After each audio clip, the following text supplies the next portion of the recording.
And good evening, everybody. I am RJ Carter, Senior Managing Editor here at CriticalBlast.com, and it is our open mic night. Now, I'm speaking fast because I feel like I'm in a rush because I have to get off here at the top of the next hour because I'm going to go over to CromCon 15 and I'm going to help host the last hour or the last segment of Pops Van Zant's CromCon. So we're going to get this open mic underway. The link to the open mic is at the top of the chat right over there. If you want to jump in, do it. Just do it. Jump in and talk about what you want to talk about. Meanwhile, we have our regular panelists on What's My Line. Mike Walters from the Mic Stand. Mike, how you doing tonight?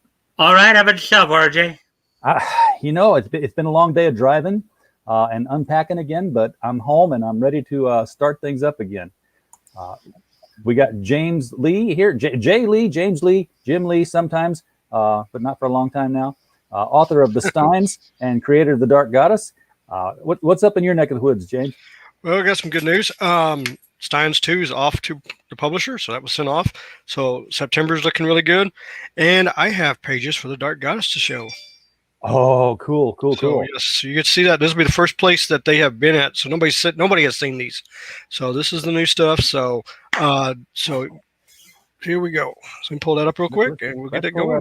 Show them off. So this is, we're going to share. Alrighty. There we go. This is the cover and page 1. So this is actual page 1. As you can see.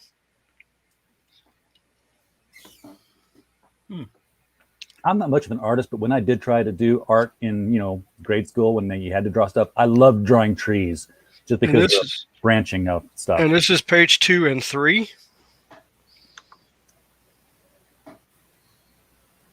Something's got a great big eyeball. Yeah, and this is 4 and 5. So I am currently right now drawing the dragon that's in the panel right up here. So that's what was waking up. The dragon has woken up and is waking up the goddess because these 3 idiots decided to walk into the chambers. So she's finally waking up. So that's about as far as we've gotten so far, but that's where we're at. So a lot more to go. So everything's on track. So everything looks good. These guys have not been made aware of the old adage, never waken a sleeping dragon? Well, when it comes to money and greed, it doesn't, and the dragon is not the main problem. The problem is going to be her. The goddess is waking up. She's been asleep and the dragon just woke her up. So it's her dragon. That's the thing. Okay. As a watch dragon. Okay. Yeah, actually, RJ, I believe the adage is you don't wake a sleeping lion. Well, yeah. Well, in this case, you don't wake a sleeping goddess and her pet dragon. So, but yeah, there's a lot more coming. Like I said, this is just the first 5 pages. So, still got a lot more to draw and everything like that, but it looks really good. Everything's going smooth. So it should be, like I said, Kickstarter should probably sometime end of the year or next year. We'll probably be on Indiegogo. So that's what I'm looking at bringing it to. Awesome. Good start. Keep up the momentum. Mm-hmm. I can do that. So there you go. It was, even J.K. Rowling put a spin on that phrase too, because it was in one of the Harry Potter books, in Latin, of course, but it was never tickle a sleeping dragon. Yeah,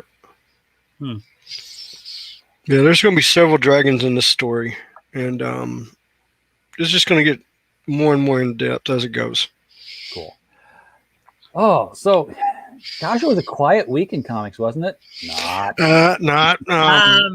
Actually, one of the stories I was gonna bring up, but I was gonna bring up a couple of the anime stories first. But since you want to get into comics right away, was one of the stories I covered this past week that suit that got dismissed by the Supreme Court. The Dr. Seuss Star Trek mashup copyright issue. Yeah. Yeah, Supreme Court threw it out the door. Yeah, that was. Yeah. I looked at the comparisons on that one, and yeah, there was way too much tracing to make it look exactly like the Seuss. I mean, it was just straight lifts in a lot of places with minor edits. It's not like they made them look like Who's or made them look like Seuss drawings. They literally just kind of drew over the Seuss drawings to give them. You agreed with the I guess the Ninth Circuit that basically they simply didn't do enough to pass the scrutiny of the Yeah, it's a rare day, and I'm sure the thermostat had to be reset in hell because I actually agreed with the Ninth Circus. yeah, Ninth Circuit. Well, you have to understand something about the Ninth Circuit. It's not the same one it used to be. Okay. Because they lost 2 judges during Trump. That's So right. so Yeah, it's but more of a flatlined both sides equally in the court now than it was. So Ninth 'Cause I Circuit. used to not agree with them at all. No. Back in the 90s and early 2000s, they were so far on the left. yeah, that you know.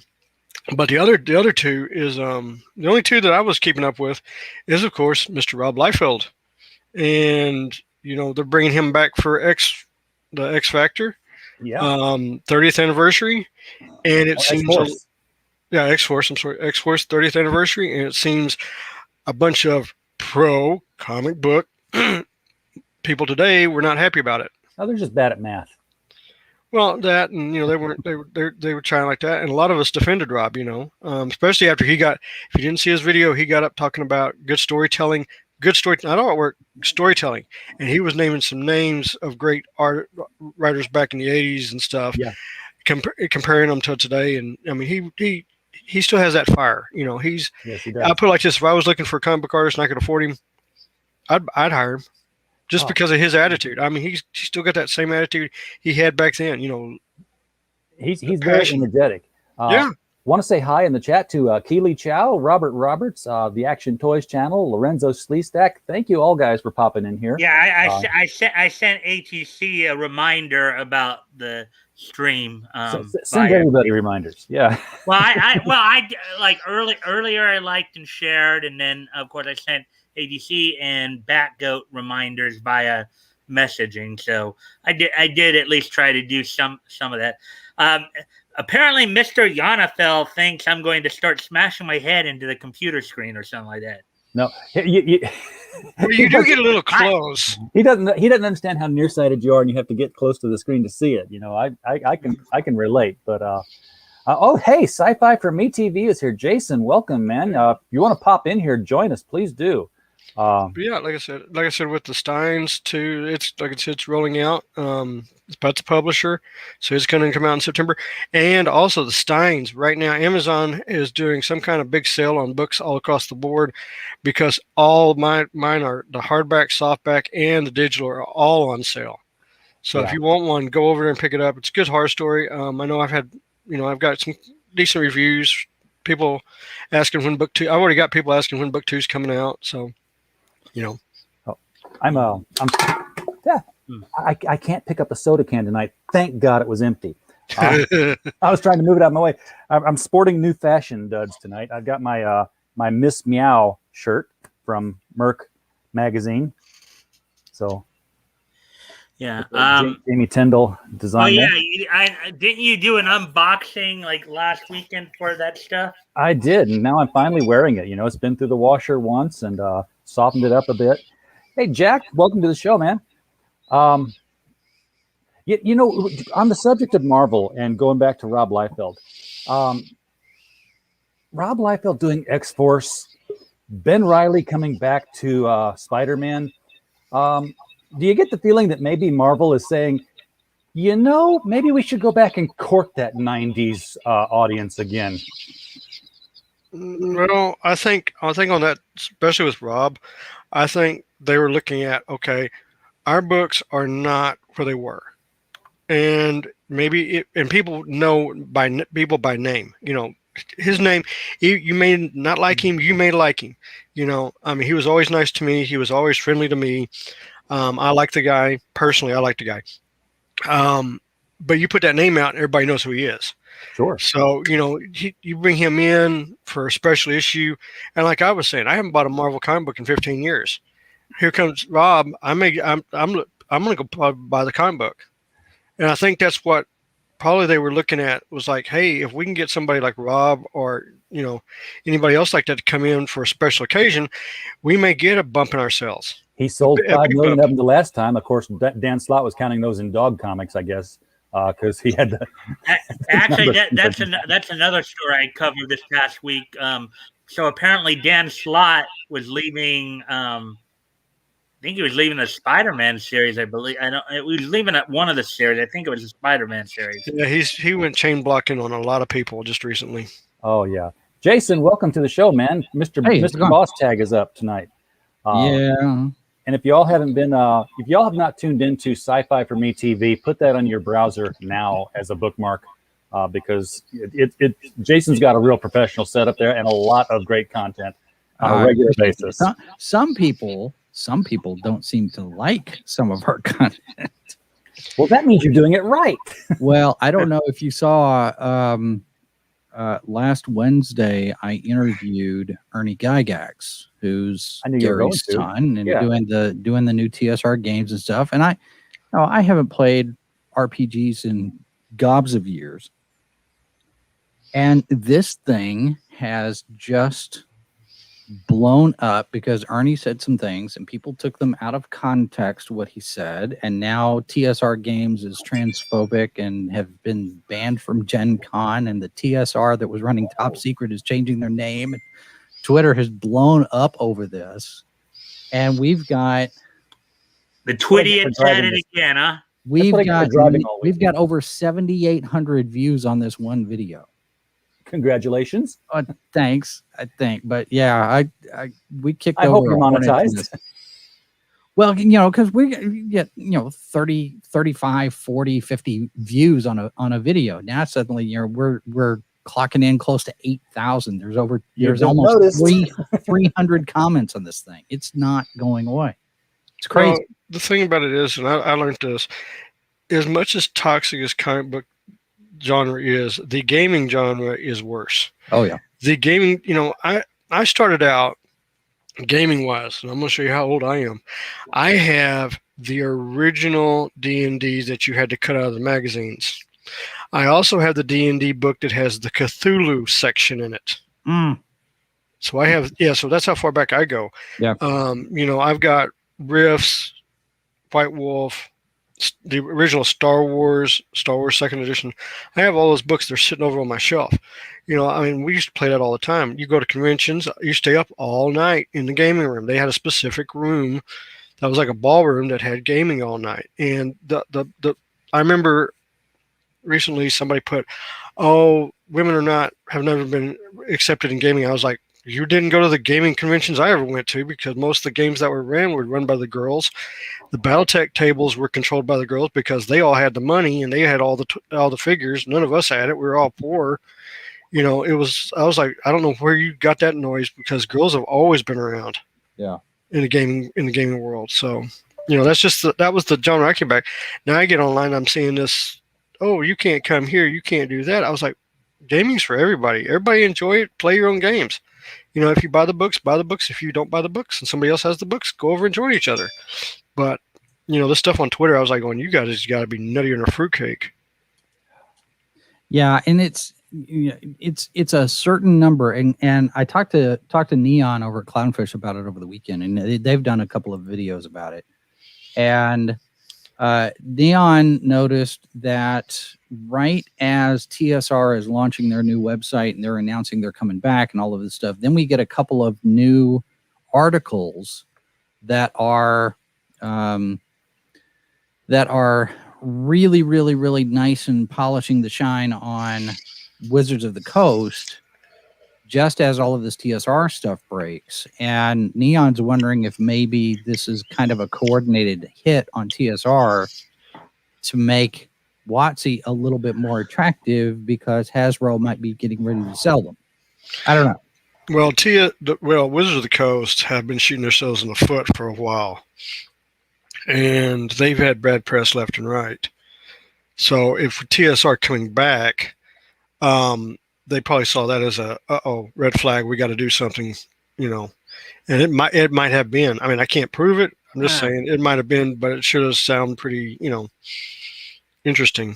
Yeah. Now, so far we're holding almost a 2-to-1 margin likes over dislikes. So I don't think we've been brigaded yet. No. I've really been surprised that we haven't actually gotten targeted. Yeah, it just sounds like once again the Twidiots are starting their little tantrum. So can you give us an example of what Mr. Gygax said that triggered so many people? But by the way, you can't. We have to come up with a new warning for the word trigger warning, because apparently the word trigger warning can trigger some people who are very afraid of guns, and triggers, pull guns. So we have to have a pre-trigger warning that doesn't use the word trigger. Yeah. How about the global meltdown warning?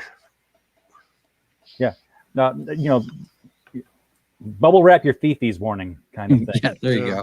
There you go. But anyway, yeah. Well, okay. So we had him on Wednesday, on Live from the Bunker Wednesday afternoon, and about 17 and a half minutes into the discussion, we're just kicking around ideas. We're talking about, the history of TSR and what they're doing, and, what their plans are for coming back. And at one point, he's talking about how the current generation, current year generation of people have dissed older artists and game designers and players as not being up with the times, not being old fashioned and not embracing modern trends. And then he pulls gender identity out of the air as an example of what he's talking about. So of course, everybody now wants to say Ernie's a transphobe and TSR is transphobe and all of that. And then, we get into, he's got some things that he says that's critical of Wizards of the Coast. And he didn't get ugly with it. I mean, he's joking around. He's fairly jovial. He's in a good mood all the time, laughing about some stuff. And I think at one point he mentioned something about people who are playing the WotC stuff are lemmings, compared them to lemmings. But at the end, about 52:30, he's just been talking about this convention that he put together for this disabled player who sent him a note and said, D&D, playing these role playing games lets me get out and interact with people. And you don't have to worry about being in a chair or being disabled or anything. And Ernie says gaming is for everyone. Gaming is one of these things where anybody can play, anybody can share in the fun. You can have the community, whatever, and it doesn't matter your shape, your size, and nobody has to worry about what your rating is based on your physical capabilities. So people are taking that 17 and a half minute mark thing about the gender identity, and they're blowing that up and blowing a gasket about it, and they didn't listen to the rest of it. I can go back and look at the statistics, and there's this huge spike right there at that point because somebody timestamped it. Yeah. But they're not listening to anything else. So, maybe I need to do these shows less than an hour, but I figured an hour is not bad. But it's taken on a life of its own over the weekend, and I'm like, this is a hornet's nest I didn't expect to have kicked over. This, you think out of everything that we do, you never know what's going to take. You never know what's going to blow up. And suddenly this one is the one that blows up. I never would have expected it, because who knows about D&D? Who knows about TSR? Yeah. I feel sorry for you in one respect on this, Jason. I feel sorry for you that this happened at a time when you could not get even more traffic for it, because, of course, this is the same weekend when Warren Ellis is canceled once again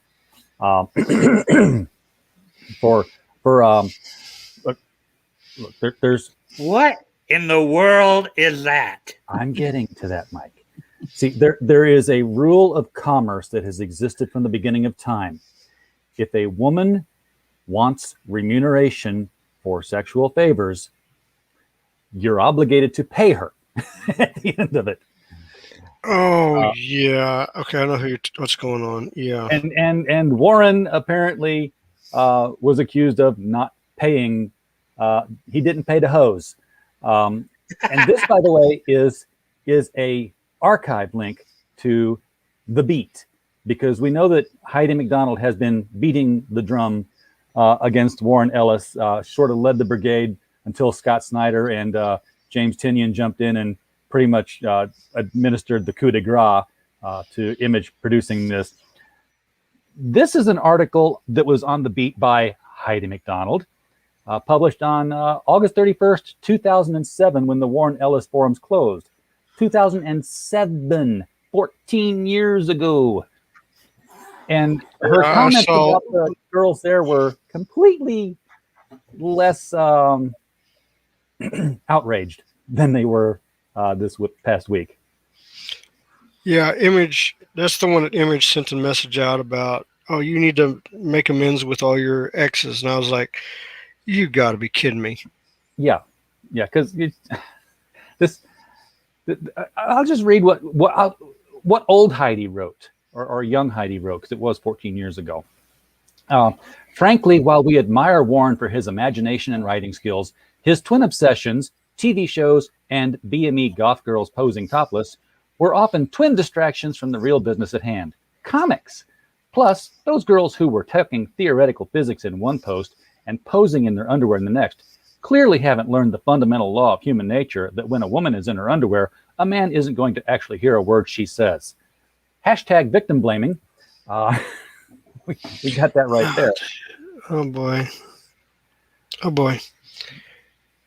This is.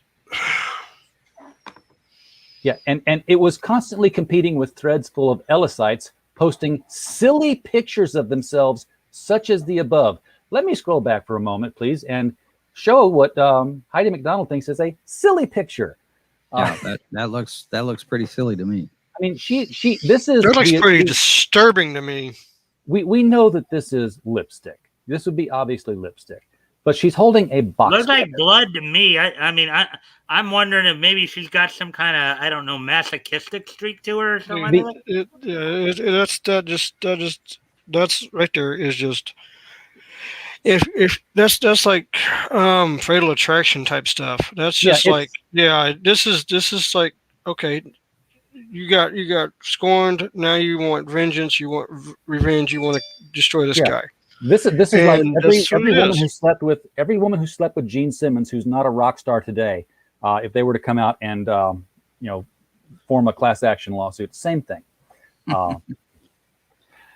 I don't know. I think for my money, I think Warren Ellis should just write a comic book, put it on Indiegogo, declare himself Comicsgate, and then buy an island with the money that he makes. That's just I mean, she might as well just say, you know what? I don't need Image. I don't need anybody. I can do it myself. He doesn't. He's already got the money.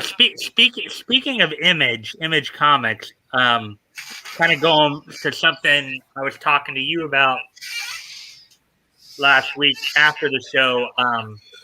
You were telling me a little bit about Eric Larson, right? And how he had created Savage Dragon. Yes. Oh, yes. One of my This Day in Niche History segments I did this last week, I came upon Savage Dragon #1. You may not know this, or you may not remember this, but the Savage Dragon #1, the first three-part miniseries, as it were, came out on June 24th, 1992. Yeah.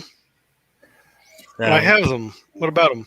It was an anniversary. Well, I was talking more to RJ because he and I were talking about Eric Larson last week. I besmirched Mike's virgin eyes with some images from recent copies of Savage Dragon. It goes in it now. I mean, okay, Eric Larson. I don't even want to try to figure out his mindset. First off, when he was doing Spider-Man and then he started Savage Dragon, he wasn't that bad at conventions. I mean, yeah, he was brutal. If you let him look at your artwork, he was very unforgiving. He was like the polar opposite of Rob Liefeld, complete polar opposite. Rob would always give you something positive to leave with. You know, he would always give you something to say, you know, this looks good. You need to work on this, but you got really good this and this and this to give you motivation to continue on drawing and getting better. Larson would just destroy you. He would just rip you a new one. And now, you know, but it was straight up comic books. It wasn't politics. Now he's so far left field. It's ridiculous. I mean, he is I know he's got me blocked, so I don't worry about it. Yeah, Yeah, he's got me blocked because I actually stood up to him on politic wise, and he's just so far out of it. So I don't even worry about Rob Liefeld. The only thing good right now in Image Comics is McFarlane doing his Spawn, and basically the way I understand it is McFarlane's in Arizona, the rest of Image is in California, and McFarlane doesn't want to hear about it, and he just wants to put out a Spawn universe. Just here's my book. Send me checks, and we're all good. Yeah, that's. I mean, but that's how that's how Todd's always been. I mean, when they started, who's going to be in charge? It was Jim Valiant was first, and then it went to I think somebody else, and then now I think Larson's the chief financial officer or something.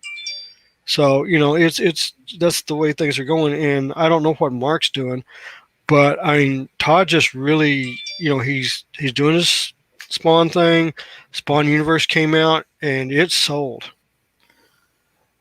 Yeah, Robert Roberts is commenting on my suggestion. He says if Warren goes on Indiegogo, the horror woke crowd, you mean the whole woke crowd, right? That's got to be a typo, it's a Freudian typo. The crowd would see that as an opportunity to try to cancel all of CG from Indiegogo, and they would have mainstream media help. They do that already. I say let them. They've already done. Hey, let them come. Let them come. Yeah, I mean, how many times? Let them come. How many times have they already come after Ethan? I mean, Comicsgate as a group has been vilified 6 ways from Sunday by people like Heidi McDonald and Rich Johnston and that ilk, and we know about the Whisper Network talks about them. Yeah. But at the same time, they've proven the model works. I mean, you can't argue with success because Ethan's cleared what, $2 million. Oh yeah, no, he's cleared more than that. He's like two. He just in 2 books, he's cleared like two and 2/4. I know he's made that. I don't know what he's profited. Right. Well, I mean, it's enough. It's enough to get him 2 warehouses. He's probably profited, in the black wise, probably 500,000-600,000 in the last 2 years. Bought him a house, so. Well, he's got a house and he's got a warehouse. Yeah. So and he's expanding. Has Todd McFarlane ever done anything that didn't sell? I'm curious. Yes, because he did that. What was that book? It only went 5 issues or 12 or something issues, and it didn't do very well. But it was a side book, but I can't remember what it was. And then also, I know he had to file bankruptcy because something happened baseball wise or something that collapsed with him. So he's had his knockdown, but he's come back. You know what I'm saying? He had the drive to come back from it. So, but yeah, he had a knockdown, once. Yeah, Todd's experience investing in signed base in specific baseballs is on par with my investing in crypto. You put the money into it, and then it just kind of goes down. Yeah. So, but no, business wise, Todd is probably comic book wise. Todd is probably the greatest. You could say indie because basically he did go indie wise, creator of all time. Well, look at this. He's got the McFarlane Toys line. He has these beautiful sculpts of characters, and yet, even though he has that, when he did that last Spawn toy, he took it to, Kickstarter, and was it Kickstarter or Indiegogo? I can't recall which. Kickstarter. They did Kickstarter, yeah. He took it to Kickstarter and made a bajillion dollars with it. They made $3 million off of it. Yeah, instead of just taking it to his own thing and having it end up in Walmart shelves, he put it directly to the customers. I'm like, my first thought was like, well, that's the end of McFarlane Toys because he's just going to go with this model from now on. No, but he did that for a specific toy, because if you look at the DC line he did for Justice League, that went out to stores and stuff. Yeah. So he's a when it comes to marketing, because you have to understand something. McFarlane has a degree in business. So he was in college, because if you listen to his backstories, when he was in college and his wife, they're basically living in a trailer. This is when he was starting to do Kid Coyote comic book. This is before he got Marvel or anything. They were barely making anything, but he was studying business, how to do things. And it's a great story, for McFarlane. It's a great story of how he started with basically doing everything like he did all the way up to where he is now. It's a remarkable story. And his story's not over yet either, I don't think. No, not even close. Because he's revamping the Spawn universe, and you got the Spawn Universe 1, which yes, I did. I actually got a Stein copy from Jason Scott Campbell, so I got that on the way. Oh, nice. So I got one of his, but he's got 3 more Spawn titles coming out before the end of the year. Yep. So he's going to have He's going to have 5 different Spawns. The movie's going to be out at some point when they get around to start. The first movie wasn't that bad. I mean, he only had a $50 million budget, but still for $50 million, it turned out pretty good. True. And can you imagine what they can do now with the CG that we have that we didn't have? Oh yeah, it'll be good. And of course, you know what'll happen is everyone will say, "Well, look at this Venom ripoff." No, because I don't think it'll be a Venom ripoff. I think it'll be a little bit. I think it's going to be a whole lot different. But what can I say? And Dune has been pushed back again. 3 weeks. Yep.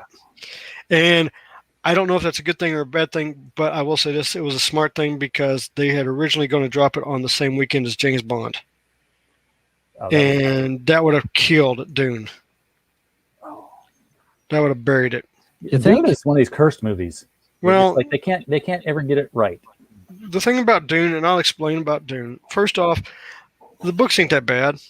They're pretty good books. I mean, I'm not going to say they're great masterpieces of unbelievable writing. I mean, they're good books.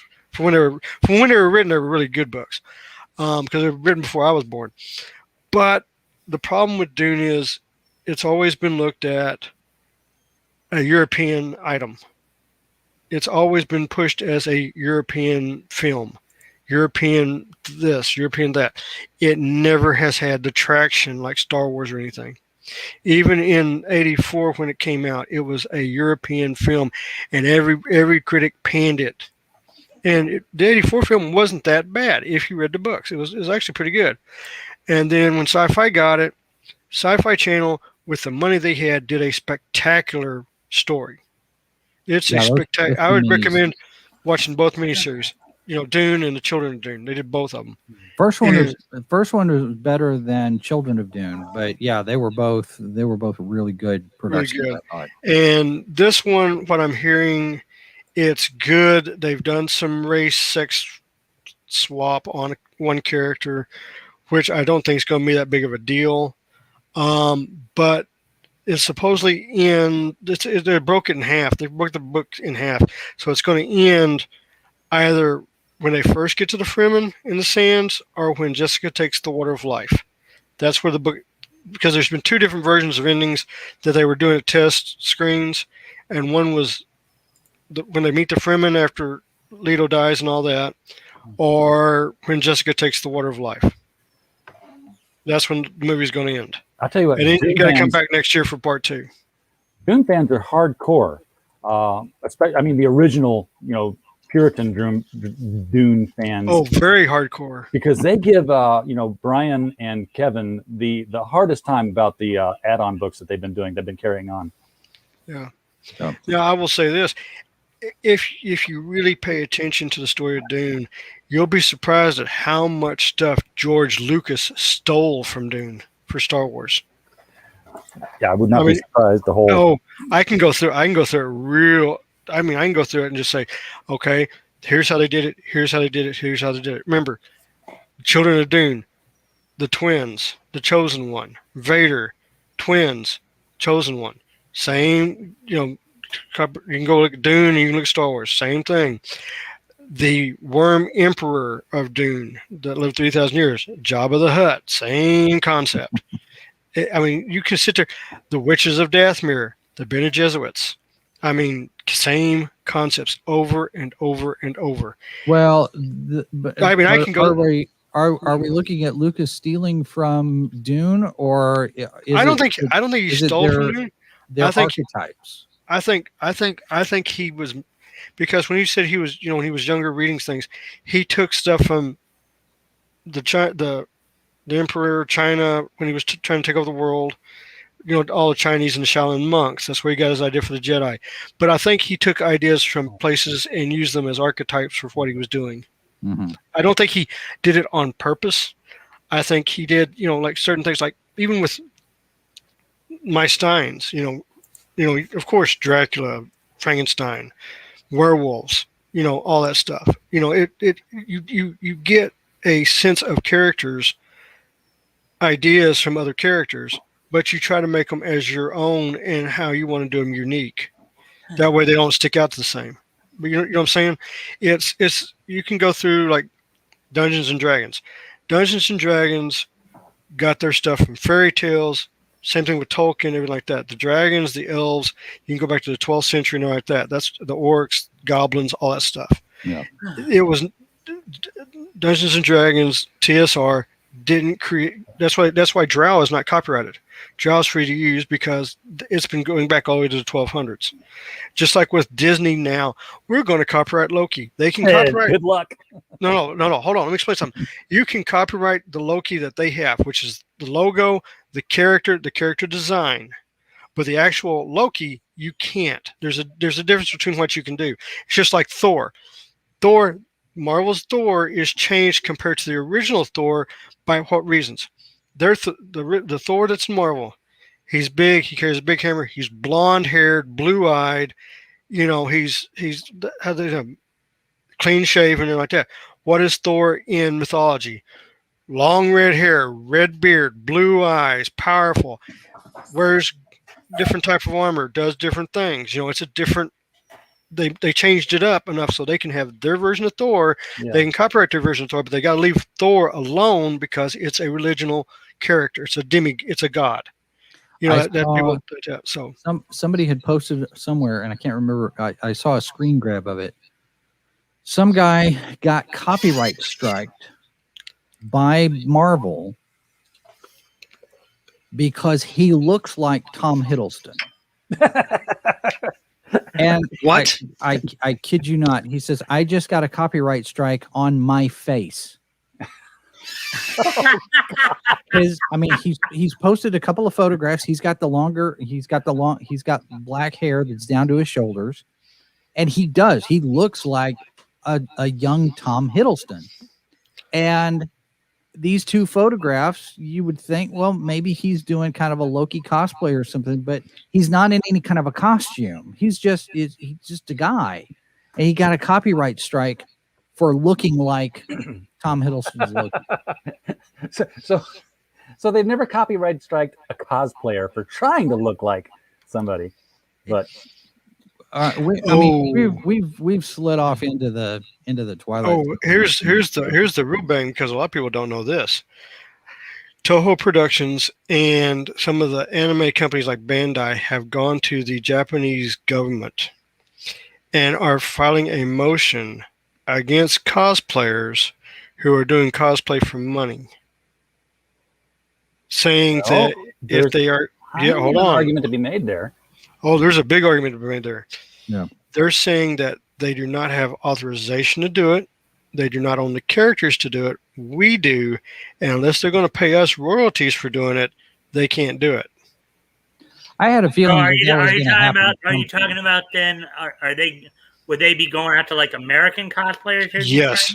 Go after all of them. I don't know how that would work though. Because international law. Yeah, it's just like the copyright here against a company in Japan or China. It's called international law. Yeah, and that'd be the way it would go. You've got, they've been talking about cosplayers doing that and selling prints and stuff at their booths, and people are like, well, how can they get away with doing this? Right. Well, they get away with it because the publishers turn a blind eye to it because it's free marketing for them. It's free publicity. But at any point, they can shut it down. They could shut it down. They could do what CBS did with the whole Axonar thing and said, okay, no, you're getting too big for your britches. This is a bridge too far. Everything gets shut down. You're talking about the Star Trek fanfic. Yeah. Fan film. Where, it's like, oh, you made a little bit of money. Good. You made a little bit of money. Good. You made a lot of money. You weren't supposed to do that. Well, there was more to it than that. It wasn't the fact that Axonar made a lot of money. It was the fact that Axonar was out there, Alec Peters was out there making it out to be that we were going to make the next Star Trek feature film that's better than the Star Trek feature film. And he was marketing it as a Star Trek project, not a fan project. Yeah, And it was going to be a actually, feature film. speaking of Star Trek fan projects, Vic Mignogna had a pretty good one that you can see. Yeah, Star Trek Continues. On YouTube. He didn't take any money for it. He declared it a like a mission of love because he's a big Star Trek fan. And with that, I'd like to use that as kind of a segue to one of the things I was hoping to bring up here as a major news item. I don't know if any of you guys saw it. I covered it on my stream on Thursday. Did any of you see Nick Rekieta's interview with Vic? I saw some of it. I didn't see the highlight reel. Yeah. Well, I actually before I covered it that night, I of course went back and watched. Obviously I didn't watch the whole 4.5 hours. Basically the main part of the interview was that first hour, and then you had some.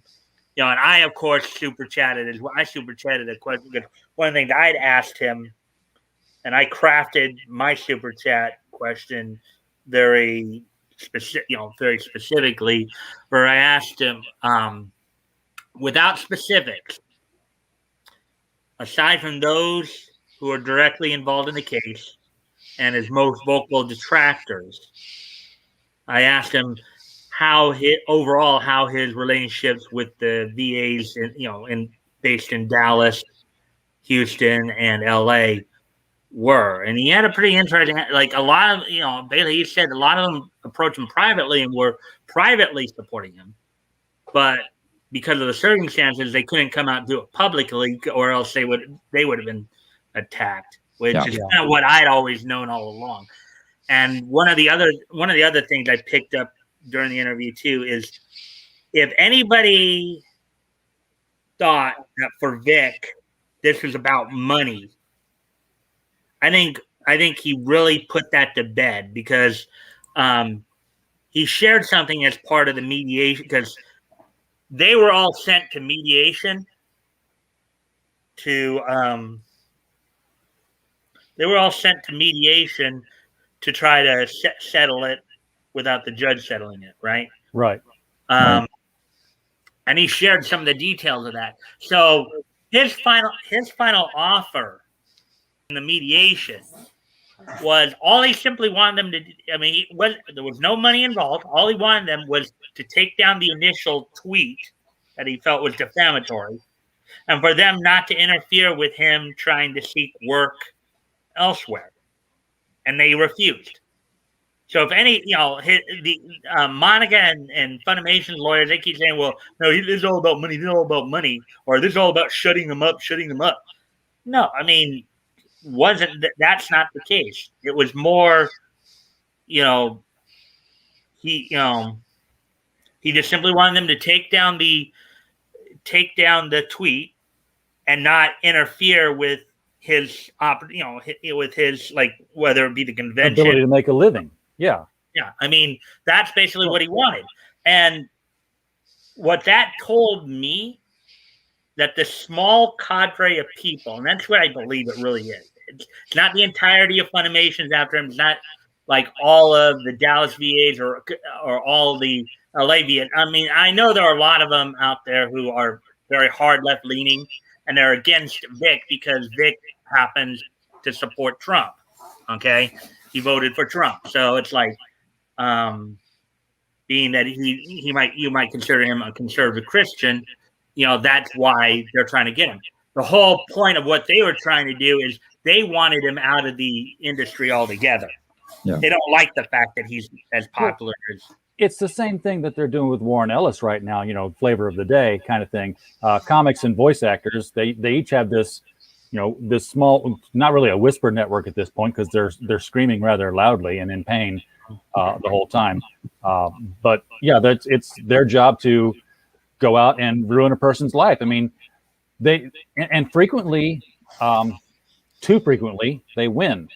Because the ultimate win is when you get the person to commit suicide. When Zoe Quinn finally got Alec Holoka to kill himself, right? That was the ultimate scalp.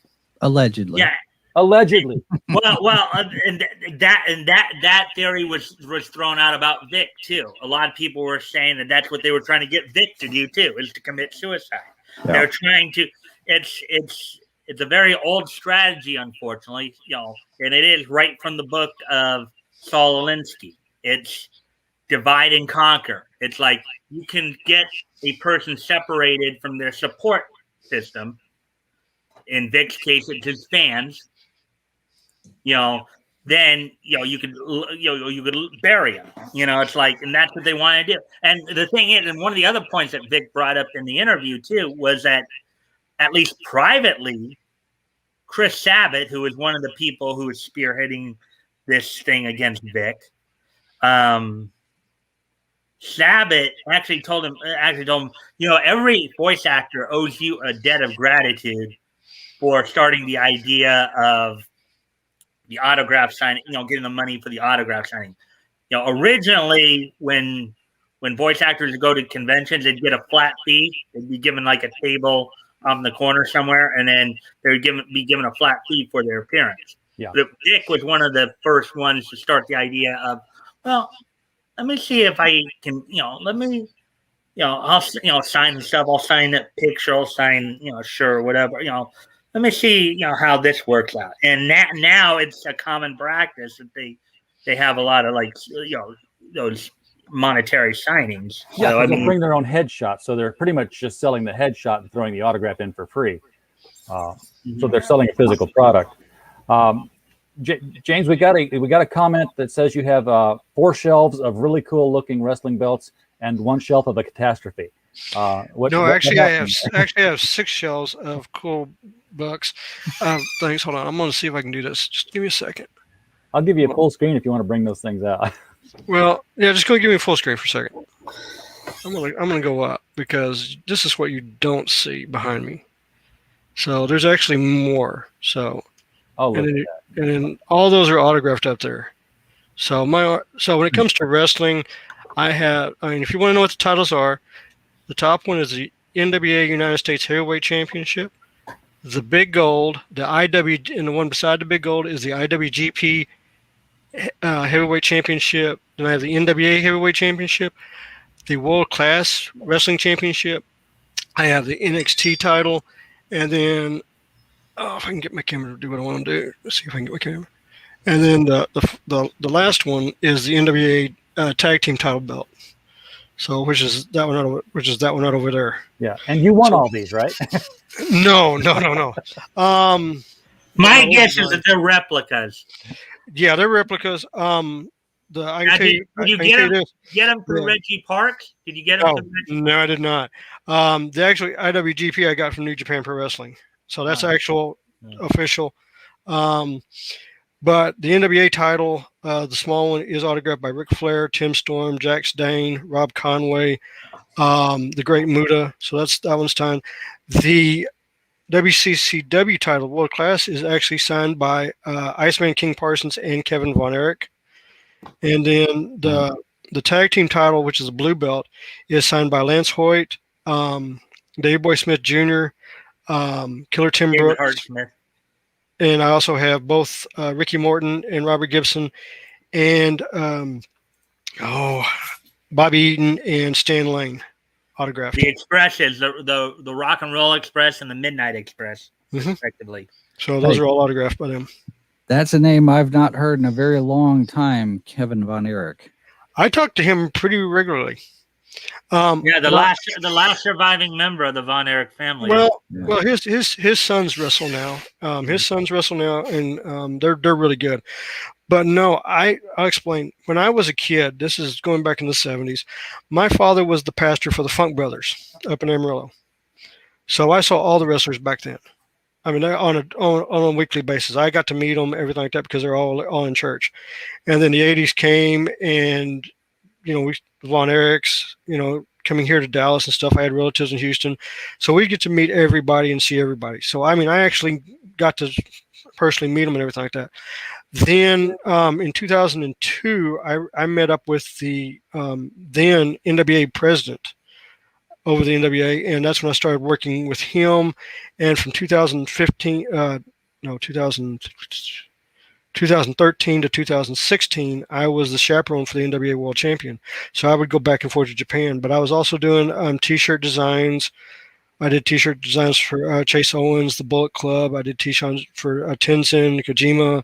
I did T-shirts for bands like Pantera, Sub-Zero, Gizmo, Drowning Pool. So I was doing all the way through the 90s and early 2000s. I'm surrounded by people who do cool stuff. I don't do any cool stuff. You're doing your cool stuff right now. What do you mean? What cool stuff do I do, RJ? well, this is the perfect time to bring that question up, because I've got to start wrapping this up so I can get over to the CromCon I've been promised. So, Mike, you've got the mic stand. Tell us what cool stuff you're doing on the mic stand this week. Okay, so of course, Monday through Thursday, it's a normal niche newscast where I'll go and pick news items. Usually read off articles from places like Bounding into Comics and CBR.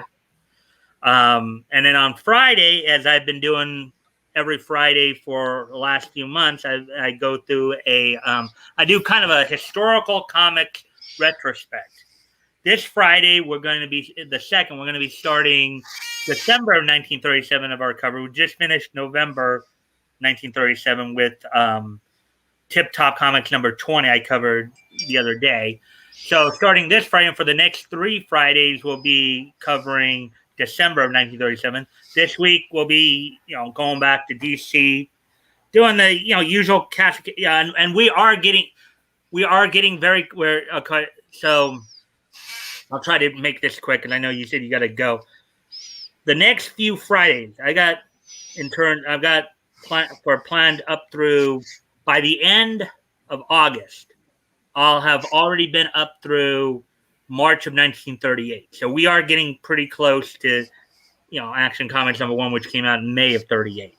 So over the next few weeks on the Fridays, so this Friday, the next 3 Fridays, December of 1937, DC on the 2nd, Ultim Publications, which eventually became Centaur Comics, on the 9th, and then Quality Comics on the 16th.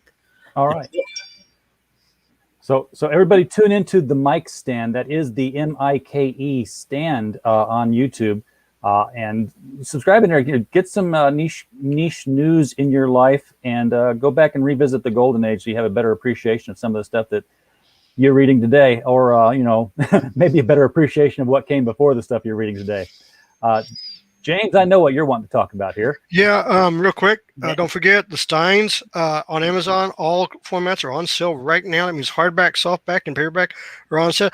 And the update on the Dark Goddess, these are the actual pages for the Dark Goddess that I've done. It's going good. This is the cover in page 1, page 2 and 3, and 4. And as you can still see, I'm still working on page 5. But we've got the first 5 pages in production. Everything looks good for the release of the fundraiser on Indiegogo. Probably October, November of the end of the year. So hopefully that'll come out too. So that's what I've got going right now. Okay, very cool. Jason, is it fast for you to tell everybody what happened rather than type it all in the chat again? Well, okay. So last Wednesday, I had Ernie Gygax on live from the bunker, and we were talking about TSR coming back and all of the stuff that they've got, and he had some things that he said about WotC, and he says that the modern group has dissed a number of artists and game designers and players from back in the day as old-fashioned and not embracing modern trends. And then he mentions gender identity as an example of that. And he's basically kind of just laughing it off. But people are taking that comment out of context to say that Ernie's a transphobe. And that's not what he said. He didn't say anything about transgendered people at all himself. He said that people who are really big into WotC are insulting the older crowd that might not necessarily be into those same modern day, sensibilities, and people are brigading TSR, and they went after TSR, the other TSR that was doing the top secret, which has now decided they're going to change their name and not even be TSR anymore. And then Gen Con banned TSR this morning. So this thing continues to spiral completely out of control after Twitter blew up over it Thursday, Friday, Saturday. So you've got to get him back on. I don't know about that. I think I'd rather talk to Todd McFarlane. But yeah, this thing has blown up. I've got over 200 comments on the video. It's getting close to 8,000 views. People have linked to it and they've time stamped it. So they're taking what Ernie said completely out of context, I'm sure, because he didn't say what they're saying he said. And then when TSR starts pushing back, of course, now they're getting painted as villains. I'm really surprised that it hasn't splashed over onto us any more than it has. Yeah, you were just the messenger, but then again, we do shoot the messenger in this era.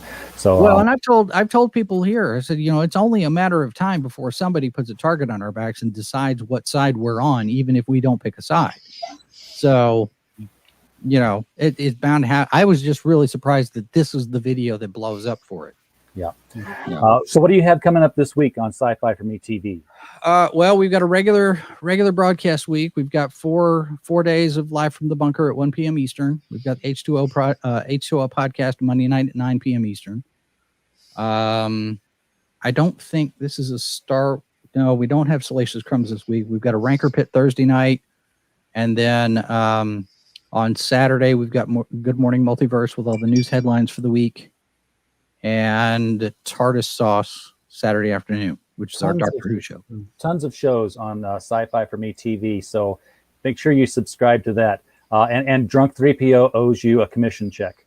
So, RJ, can I make one more quick announcement before we head out? Real quick, I'm under 30 seconds. Okay. On Monday, July the 5th and Labor Day, I will be doing open mic nights on both of those days. Oh, cool. We can come and invade your place. Yeah. I'm doing open mic night on the 5th, which is the day after, which will be a week from tomorrow, the day after, Independence Day. And I'll be doing one on Labor Day as well, as that day in particular marks the 1-year anniversary of the mic stand. Awesome. All right. So I want to just get that in there as well. All right. Thank you guys for showing up. Appreciate it. Wish we could have gone longer, but I have a commitment that I've got to jump to right now. Otherwise, this could have been a good 3-hour show. Well, yeah. Thank you for having us, RJ. Yeah, thanks, RJ. We spoke through a lot. Folks in the chat, thanks for coming. We don't have a show without you. And as always, we just hope you had a blast. Good night, and come over to